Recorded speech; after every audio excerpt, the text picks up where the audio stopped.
Well, we're officially in January, which means barely anything of note to talk about. I wasn't really excited about seeing Wolfman. I didn't watch the director's previous film, The Invisible Man, and the trailer wasn't really appealing looking. But when you're in January, you kinda have to do whatever you can.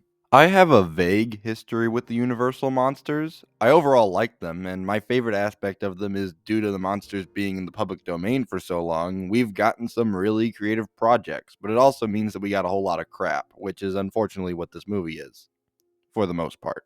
While I personally didn't enjoy this film, I will admit it does have some interesting ideas, but those few pros are vastly outweighed by the cons. So let's get into the latest Blumhouse snooze fest that is Wolfman. The story follows a man named Blake as well as his wife and daughter who receive a letter saying that Blake's dad has been announced dead after going missing in the woods outside of his house.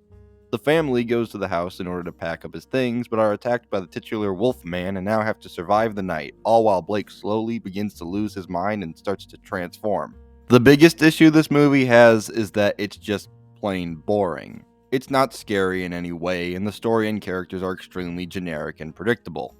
The main story takes place pretty much entirely within the one house, and most of the interactions go something like, "What's wrong with Dad? Dad's okay, sweetie, he's perfectly fine."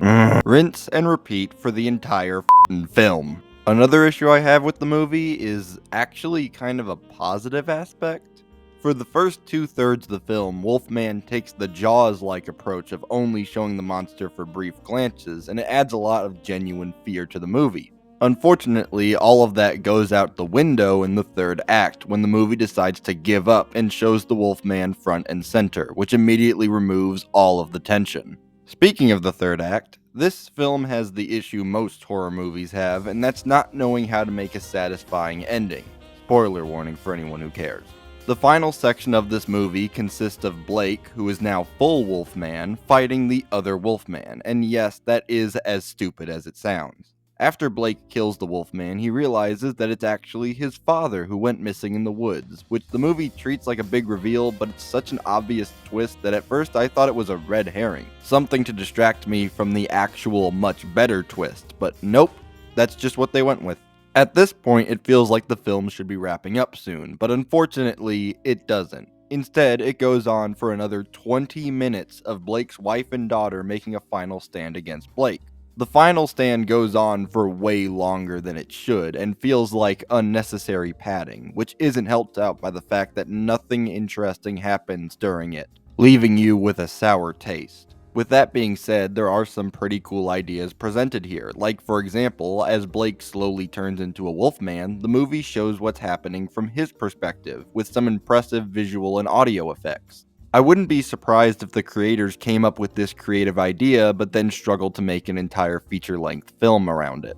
In summary, Wolfman could have actually been a good movie, but unfortunately the stars just didn't align for this production. It seems like Blumhouse decided to go into maximum overdrive with a whole bunch of projects planned for release this year, with all of them being horror, which I know their whole motto is making horrible to okay horror movies for cheap, but honestly, some of my favorite Blumhouse productions are their non-horror movies like Whiplash and Vengeance, and I wish that they could have more balance with their projects, but I know that that's being a bit too hopeful. That's all I got for now. Be sure to like, comment, subscribe, share with your friends, and hit that bell icon to be notified for whenever I make a new video. The next review should be Skeleton Crew, so if you're interested in that, or interested in supporting the channel more, then turn on notifications and check out my other videos. Okay, that's it. Bye.